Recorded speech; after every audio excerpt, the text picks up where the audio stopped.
Welcome to Home and Away, a Tottenham Hotspur podcast hosted by myself, Graeme Spice, and Glen Cowie, where we discuss all things Tottenham Hotspur with both the match attending and international supporters view. This week's episode will review the North London derby, as we look at all the injuries as well after the international break. A lot to get through, so let's get on with it. Let me be the one that you turn to, someone you can rely on, closer each day, home and away. Glenn, are you good? I'm good, mate. I'm good. Feels like a bit of a throwback, just the two of us. We've been so consistent with our guests. I know. Someone just us two for ages. I know. And what with the international break, it's been, I suppose, didn't feel like we'd have a lot to speak about. And also, North London derby is kind of a unique game, isn't it, of the season? It's not a game that any of us enjoy. Hate it. It's one that we tend to endure. I suppose it does mean that if you do force yourself to watch it, at least when you do win, it's a really nice surprise, but it doesn't happen that frequently. We haven't won there since we went 2-0 down under Redknapp. And then it was Bale, Van der The Vaart, 3-2. Yeah. and Kabul, wasn't it? Yunus Kabul scored Yeah. with the header. Well, wasn't that... no, we didn't. We won the League win Cup in the there. League Cup there, didn't we? Yeah, Dele Alli. Yeah. He did. He scored a We couple of certainly goals, did. didn't he? They're That's the looking. last league game. They're looking Wow. ominously very, very good. Efficient. However, They're not looking good. They're just looking efficient. They're very efficient. grinding out wins. However, Sunderland maybe gave everybody else a little bit of a blueprint on how to get something against them. I don't know how I'm feeling about it, other than just I want to close my eyes and go from the first whistle to the end and hope for not getting beat. Basically, It's one to watch from behind the sofa, isn't it? Yeah. Indeed. But no, I don't. How did our players fare? Well, A, over the international break, and B, the ones that we know that might already be missing? Because I think the likes of Bergvall, he still hasn't played, has he? Since he turned up. injury. He turned up for Graham Potter for Sweden, and he didn't play. I think for whatever reason he wasn't ready. Well, there's people worry now because that's 2 league games, such as a cup game, a league game, and all of international break, and he still hasn't played any football since that concussion. I wonder if they're just being super, super, super cautious. You know, maybe. I mean, he's a young player, right? So Yeah. I guess we could do with not having him out longer term for something, given all the other problems we've got. Yeah, you can't take too many risks with that. And I don't think Spence played. I don't know how much he played. He certainly didn't start either game. I don't think. I think I read the thing that Tuchel wasn't that happy about the disrespect that he pulled showed. him to one side, didn't he? Yeah, and said that. Do you know what? Digressing a little bit, I was always a bit on the fence with Tuchel. I've not been super impressed with some of the players he's been picking. You can't really argue with no goals conceded, 100% record in qualifying, but something he seems to be doing, which Gareth Southgate didn't do, was running things with a bit more of an iron fist. Yeah. I don't think you mess with him. You don't play. I mean, I can see the likes of Bellingham. Maybe it sounds mad, but he might not start.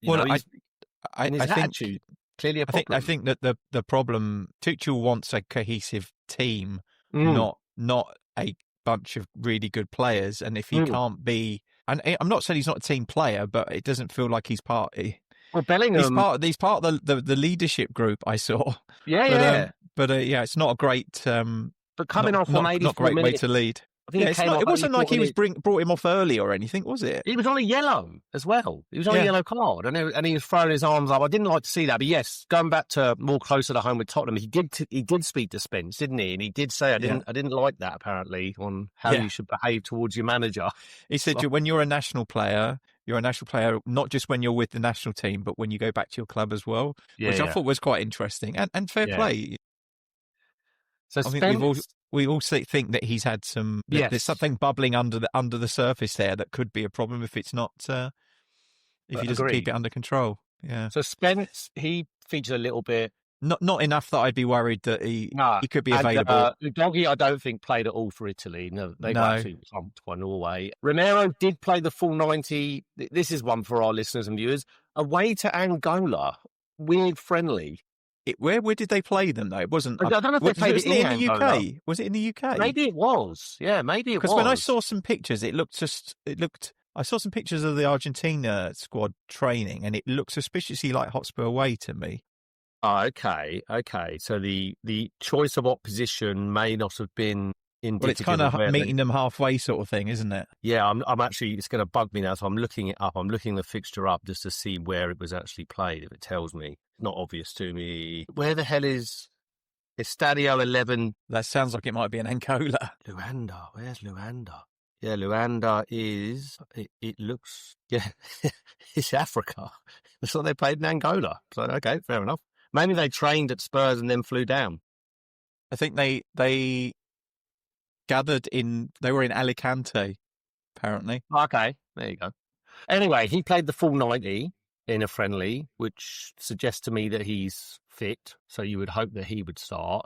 Ross, he's had a knock. He's still 50-50, I think. Yeah. Or maybe it's more 60-40. He's expected to return, but... Yeah, and then, of course, Kolo Muani. Another 6 weeks, 6 to 8 weeks with a fractured jaw. So where do Bisuma's still out. So where do we sit on the Muani, Richarlison, Dane Scarlett, or potentially a false nine? Tell's the other one, isn't he? Yeah. I suppose Tell did come on and score, right? Against Man United. I think then Odegaard played well. The obvious is going to be Odegaard on the left and Richarlison through the middle, but you might go Tell in the middle. I guess it depends a lot on what kind of the way he wants to play against them, because Richarlison can make a nuisance of himself for the Arsenal back line. But it's almost you'd rather he did that down the left, right? Yeah, maybe. In terms of how he plays. When he served us well, it's been that. He's run the channels really well. He's just a pain in the arse to play against. But then you wouldn't drop Odegaard off of how he played. You have to start him. Yeah, I think it's a bit, and then they're quite a big. They've got quite a big back four, haven't they? Yeah. So maybe trying to match them for height isn't going to work. Maybe he'll go for Tell and we try and play slightly differently. Xavi needs to have a game of games, really. Yeah. I mean, he could get lost in that midfield otherwise, couldn't he? Quite easily if he doesn't. You're starting to see it more, I think, with him. And I felt really sorry for him when he's had to come off due to the red card and stuff. Yeah. In Champions League. But I think he needs to really get on the ball and dictate things, because we've not seen it, have we? And then when you're missing the likes of Maddison and Kulusevski, you really see it. If he doesn't have a good game, that's it. That's the only creativity we really have in the midfield. I think my worry will be what we have behind him. How do we get him the ball?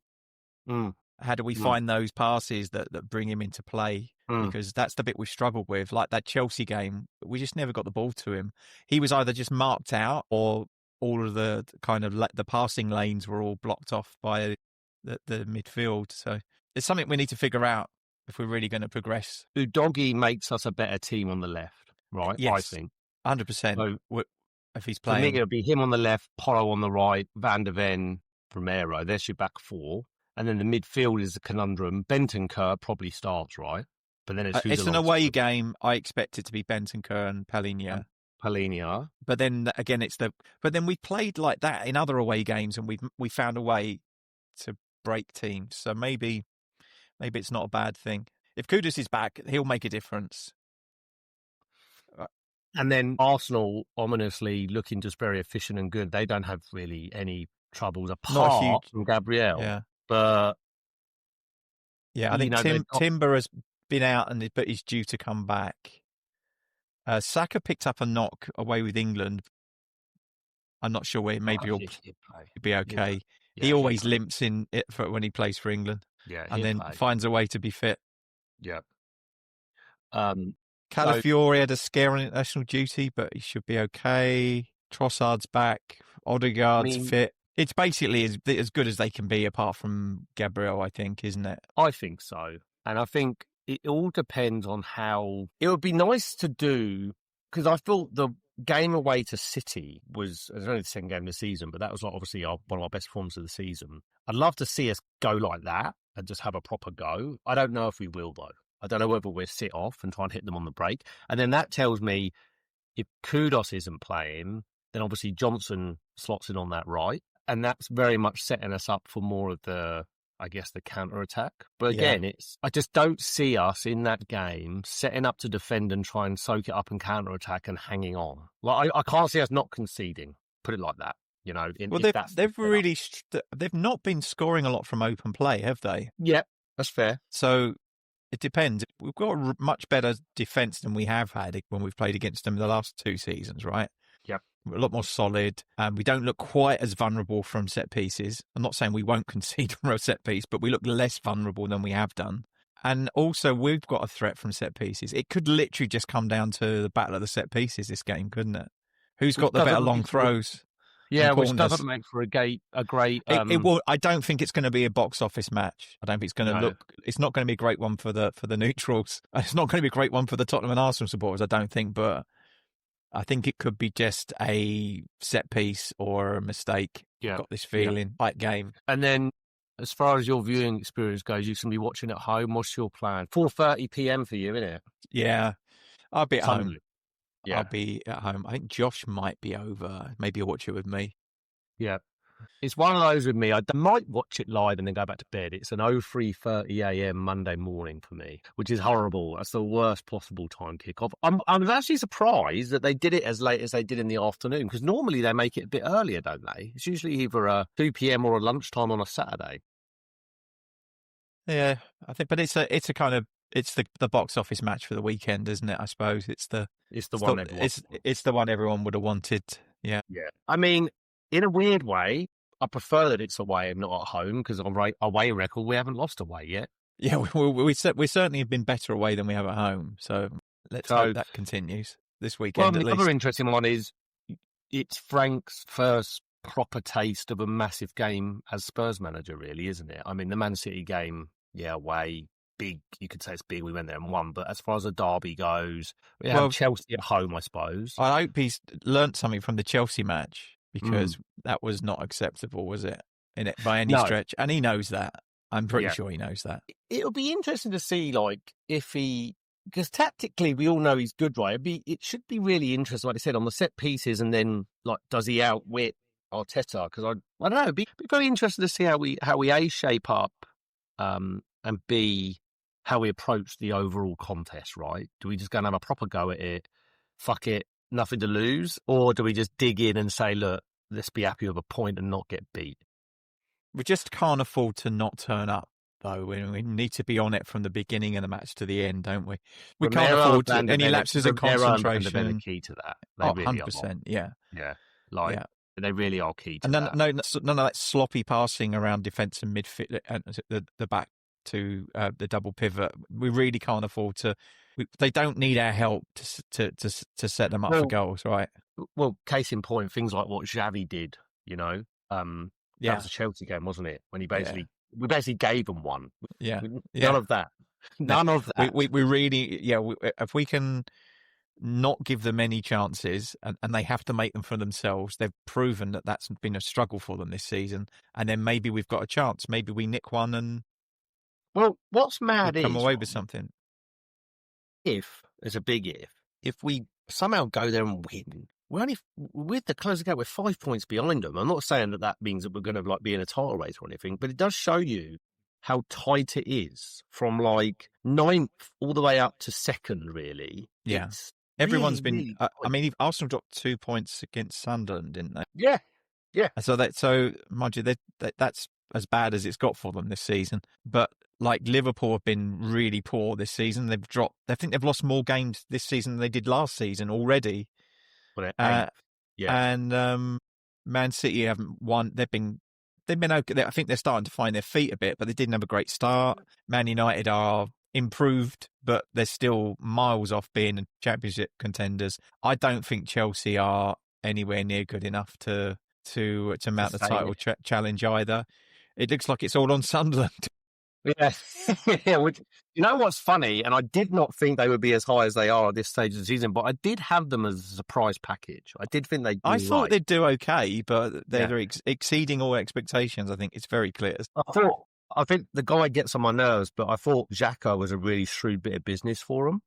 Yeah, I mean, a lot of proven experience in the Premier League. Yeah. So they've been a captain. Yeah. It was a smart purchase. they've far out kind of done so far this season most people's expectations. I always thought they'd do well though. But yeah, it's like you said, it's one of those games on Sunday or Monday for me that we never enjoy it. The last time we won there was obviously 2010, I think it is, in the league, that is. So that's 15 years, almost 15 years to the day, I think, because I remember it being a November fixture. And the reason I remember that is because I flew to England from Denver the following Tuesday or Monday for a Champions League game against Werder Bremen. It was that season that we were in Champions League as well under Redknapp. And of course, we got the win. And then we've beaten them. What was that League Cup game? Was that Dele Alli scored? That would have been quite more recent, isn't it? I can't remember. It was a Pochettino match. So it's probably like, is it like 15, 16 or 16, 17? Yeah, sounds about right. It's something like that. It's a fixture that isn't very kind to us, but it's one that, you know, you I guess I endure them, but it's a game that you'd rather have the fixture than not, because it's one of those. They're great games if you win them. Correct. Otherwise, it's the worst game, right? And the only thing I'll say is it's a Sunday last game of the weekend, so at least they're not going to fucking ruin my entire weekend. They'll just ruin my Sunday night. Yeah. And the rest of next week and the week after that. So it's interesting. I've just looked it up. Yeah, the last time we won there in the league, 3-2, Bale van der Vaart ball, was on November 20th, 2010. So almost to this week. Years to the day. Yeah, quite weird. Wow. But look, I think it's one of those where I've seen far shitter Tottenham teams go to maybe arguably better Arsenal sides and maybe get a point, you know? You just never know. Exactly. These games are not that you can throw the form book away, really, can't you? They just It usually boils down to who turns up on the day, and who really wants it more, and it will just be who fights for it. And in recent years, Arsenal have wanted it more than we have, and I can't remember us putting in a reasonable performance for the last. Well, the last one I can think of was under probably Conte at home. Yeah, that was the away. Sorry, not away. It was the season we made it into the Champions League, wasn't it? Correct, and they didn't at their expense. And then they've gone on a different trajectory. They might lose at Norwich, that one. Yeah. Yeah, but then we've gone the other way, haven't we? It's, quite strange, really, that, because we all thought that was a jumping off point for Conte, and then it all went a bit wrong very quickly. It's weird, isn't it? Those kind of sliding doors moments, like the Man United match where we lost 3-0 to them, and that was we ended up with Conte after that because and they kept Ollie, and eventually they got rid of him as well. But it's kind of weird because neither of us fared very well out of that. Really, they've been on. They've had they've continued to hire managers, fire managers, as have we. We've had more success than they have in the last few years. And of course, first North London derby away at the Emirates, where we won't have to look and see Donna Cullen and Daniel Levy in the stands. Yeah. There is that. And also, there's been the first North London derby where our CEO won't have to find his way to the director's box. He'll know where it is. Exactly where to go. That's something that doesn't wear red. No red tie for Vinny. Yeah. There's also, I mean, there's a number of, we've taken other people from the background on the commercial side from them as well, I think. He's obviously cherry-picked people that he wanted to work with, that he'd worked with before. So it goes back to what we were talking about, I think, with Stephen Price's episode a couple of weeks ago. Stupid things like the Champions League, they want to make it for the fans. They know you've got 4 home games. Just make that available to a season ticket holder, right? Like, just bake that in. Or do something like, you have to go and buy it because you're a season ticket holder, you get it for 15 quid or something, you know? They need to pivot. They keep saying this stuff. We're for the fans. Want a connection to the fans. Then start to behave that way, you know, with commercial decisions that make sense. I saw an interesting recording. I think it was Oso Spurs, and they were talking about the financial aspects of this. And they were saying, actually, it was about 50,000, for instance, for the Copenhagen game. Wasn't it the category B, was it? Category C? Yeah. It was, our ticket would have been 61 quid or something like that. They worked it out that if they did what they did before, like 30 quid tickets and filled the stadium, in ticket revenue, they'd make less money than 50,000 at the 60. And actually, a lot of those empty seats were sold, or people hadn't turned up, maybe. But yeah, it was weird. I think I think finding that balance is key, isn't it? I mean, for the really big games like the knockout games, charge what you want, and then people will go for those, especially for the big name teams. But for these kind of league phase tickets, like they've done before when we were at Wembley, for instance, they should price them competitively so that we fill the stadium and we get the atmosphere going. This stadium needs that atmosphere, and the best way to do that is to get everyone there. Yeah, having 20% of the stadium empty is not conducive to good. No, 100%. And I know you need the football on the pitch to be good as well for everyone to be entertained, but I feel like just looking around the stadium and seeing like so many empty seats, it's not great. You never had it at the Old White Hart Lane, did you? You know, no, because there was about 4 seats. Sure, but it just made. But then you never at the old stadium. But also, there's probably 20,000 people who would have liked to have gone to those matches.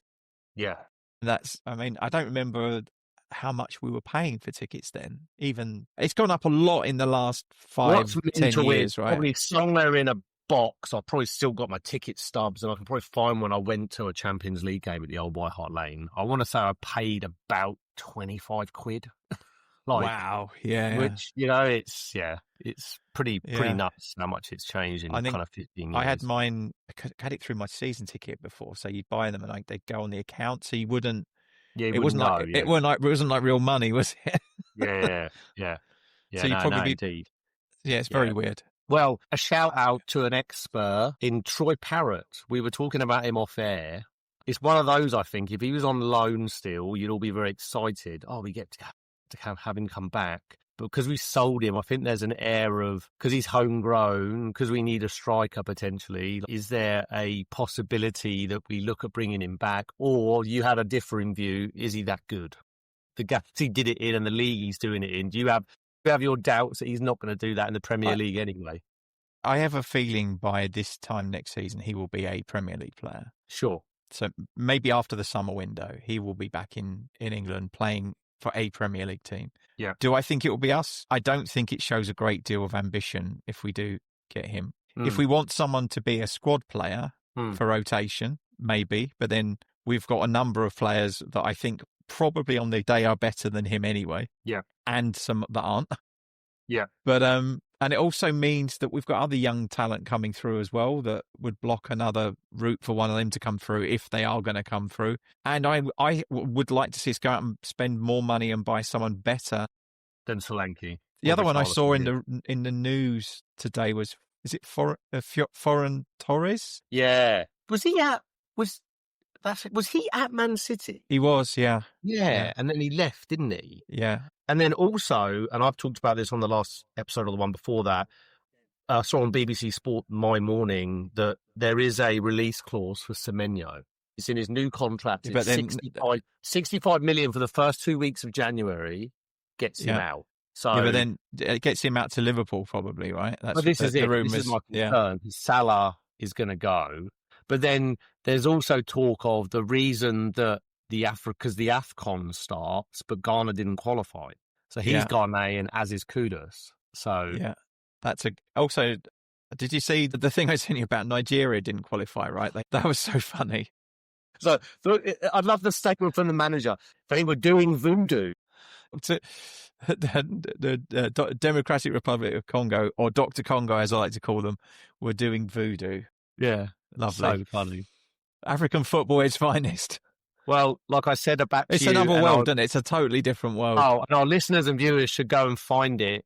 There's footage on YouTube of Zaire. I think it was the 74 World Cup against Brazil, and they were defending a free kick, and the referee gave the free kick, and he was trying to explain to him, you need to get back 10 yards, whatever it was. And then he blew the whistle, and then the defenders took the free kick. They run out and booted it. And he's like, no, their free kick. It's so funny.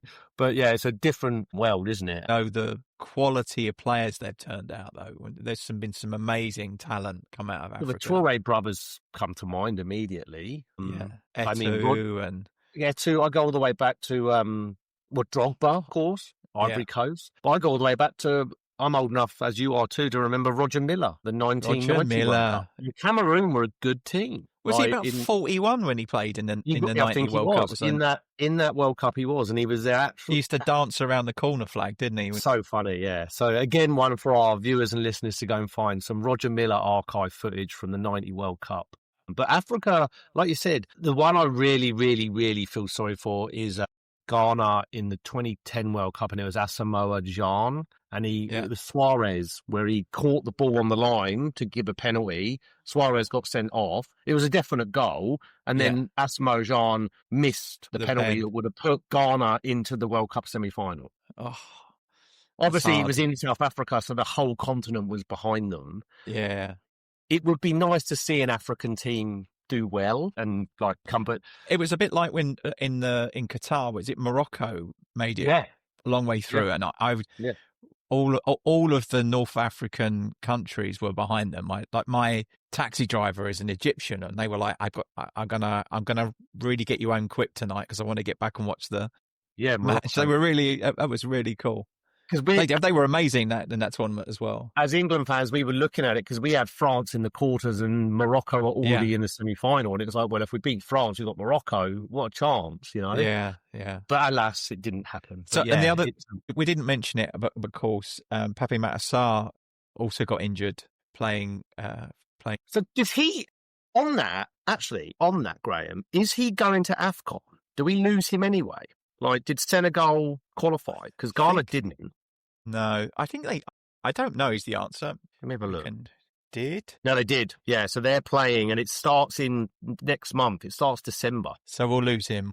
So yeah. So that's Kudus is safe. Yeah, Kudus is safe. And I don't know that we've got any others from that region, any other African players that fall into that remit. Kudus is the only bit that didn't qualify. Would have been Basuma would have been the only other one, but he's injured anyway. So, would we even notice if he was gone at the moment? No. Did Mali qualify? Is the question. I don't know if they did. It sounds feasible that they probably did. If Ghana didn't, yeah, they did. So we'd lose him too if he was fit and playing, but he's not. Did you? I think you were mentioning before we started that. Jamie Donnelly scored for Northern Ireland. He did for Northern Ireland today against Luxembourg. Yeah, penalty. I'm really pleased for him. He's had some difficult loans like this season. I don't think it's gone to plan for him. But I think he has started playing. So I hope that's kind of what happened with Orient with him last season, if I recall. He hardly played the first half of the season, and then he got in just before Christmas, and then he was like their player of the season after that. It's a funny one with our kind of academy grads and younger players, because one could argue that Frank's only been with us, 7 months. So it's like you could argue as we get through his first season into the summer break, will he do a full assessment, right, then to see exactly how they perform, who we've got, who we don't got, and there'll also be a bit of a mini clear-out / shake-up of that. Because definitely. There are some absolute gems that we've got, but there are also some ones that have just been lingering that aren't good enough. Also, we've got more coming through, right? We've got... Is it Molina? Well, who's the Irish kid that's been out on loan? We just signed him, and his name's escaping me, but you're right. He's coming to us. Mason Molina or something like that? Yeah, Molina. And then the other one don't quote me on that. Making a storm in the under-17s. Barnett Williams, is it? He's been scoring in the under-17 World Cup. He's played for the first team as well. Yeah. So Luca, is it Luca? I think he might be right. I'm looking at this on the fly for our viewers and listeners. But yes, I think it's Luca, and he's been against Egypt he played, and then and take it for what it's worth, against Haiti he played and scored, I think 2, but they won 8-1. But anyway, to your point, he's a talented lad, and there's other talent. So I wonder if Frank and Langer and Paratici... I think we've been guilty of keeping players beyond... Yeah. Like, I think Scarlett's a good example where I think if he was going to make it at Tottenham, it would have happened by now. And I know that everyone always goes back to the kind of Harry Kane example, but I think Harry Kane had about 3. He was at Millwall, Leicester, and Norwich. Orient, and Norwich as well. Norwich. So like he had 4, but that wasn't like 4 full season loans, I don't think. Mm. But and then he kind of broke in, and he only needed 2 or 3 games to prove his worth. Scarlett's played a few games for us. He has scored a couple of goals, but I still and he. The thing with him is, and we've covered this before, you and I, but things tend to happen when he comes on. Like he won the penalty that Richarlison missed. He scored in the Europa. I think he got an assist in another game that he came on in. But then your argument, which is a fair one, is do things happen because he's got fresh legs, right? Yeah. Wouldn't be as influential if he starts, maybe not. But I think, like you, I'm a bit of a romantic when it comes to English players for Spurs and homegrown players in particular from the area. If I'm honest, I don't love seeing a starting 11 only featuring 1 or 2 Englishmen, you know, or no grads from the club. You know, I like to see. Ironically, they get a lot of pelters for what they spend, but Man City actually do it pretty well with grads who they have come through, the likes of Foden, Rico Lewis. There's 1 or 2 others that have come through. McAtee, who I think was loaned. I think he's at Forest now, or maybe they've signed him. But my point is, they tend to produce a lot from their academies, and they get a good chance and a good shout in the first team, whereas we don't seem to do that for whatever reason. Yeah, we've struggled to get to really fix that whole loan thing, haven't we? So we've still got, obviously, Mikey Moore looks like he's starting to come good at the other Rangers. Day, Yan Min Hook's having a good season at Portsmouth. Yep. He scored for them and he's been effective. Alfie Devine, he's at Preston. I've not heard a lot about him there. Maybe I'm not sure whether he's playing or not. Vuskovic, of course, to come back. Well, Vuskovic, of course, and does he sounds like he's grown because of his age. Like, would he, even though he's not English, does he count as homegrown when we got him? He needs to have trained with us for 2 years, I think is. Okay. Well, he looks an absolute beast. Yeah, I've seen him play, and he is just something else, isn't he? And what he's producing, just get him back and put him up front. Yeah, you can put him wherever he wants. Velis, I think, won't come back. I think he'll stay wherever he is. Donnelly, of course, is at Stoke. Hopefully, he has he gets more game time. George Abbott, who had a good season last season at Notts County, he's at Wycombe this season. Your son was getting a look at George Abbott, wasn't he? I'm not sure how much he's playing for Wycombe, to be honest. And then Tyrese Hall is at Notts County this season. If Tyrese Hall, is that Ledley King's cousin or something? Isn't there like a Ledley King connection? I don't know. I'd have to look it up. I thought there was with him. But no, I mean, like you said, we're quite bulging in terms of talent and young players, and it's like, what are we going to do with it all? You know, who have we got coming through? It needs to be a bit of a sort out there. Are we going to see progression or not? Because if we don't see it from Scarlett this season, he's got to go, right? He's going. He has to. He's just taken up a squad place at that point. Yeah, and we need depth, but we need. I think we need probably 3 tiers, right? We need first team nailed on regular, first team rotation players, and then we need squad backups, and those kind of backup slots are where you want your best young players to be. And at the moment, I think some of our young players are in the rotation slots. And I think we need to make some space to bring the next crop through.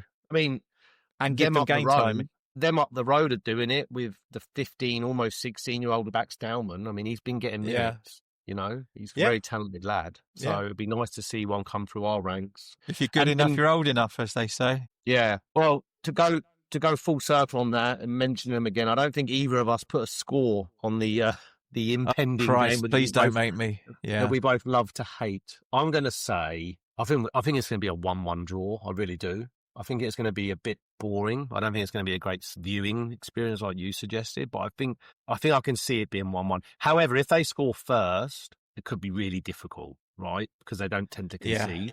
I think 1-1. I don't think we're going there and winning. It's either a draw or a loss for me. So I think 1-1, and I'll be very, very, very happy with that if we get a point. What are you going with? I'm going 1-0 away win. Oh, bloody hell. He's gone big. I don't know. It's hardly I just got this. I don't know. My head says we're going to lose. My heart says we're going to find a way to eke out a point. It will be like it will be a throw-in deflected off an Arsenal player's arse into the net or something. Declan Rice arse own goal or something. Yeah. Well, I'll take it. I mean, for sure. Yeah. So we'll see. We'll see. Well, we can review that next week when we meet. Yeah, obviously we'll be doing an episode early next week off the back of that game, and then we'll touch on it in a lot more detail. But then we've got PSG away straight after Arsenal away, so it's a huge week. Tis a big one. Yeah. At least we played them recently as well, and we played well. You know, I mean, really well. But the problem is we've got the squad's even worse now than it was when we played them. We've got even more injuries than then. And then we were winning, and then the changes he made are arguably depth, the squad depth really showed that day. Yeah, indeed. Before we finish, I just wanted to say that saw in the news that Tony Galvin has had a stroke. Just wanted to make sure that we wish him well in his recovery and to all his family. So we've got fond memories of Tony in the 81-82 FA Cup final wins and the UEFA Cup in 84. He was part of the squad that was lost, and he would have been at the final in Bilbao, I expect, as well, because they were all invited. I'd imagine so.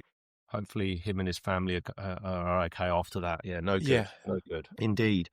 Well, I had not a great deal else. I've got some work to get done now. You've got an edit to do and bed, I expect. Edit and bed. Yeah, indeed. Monday night special.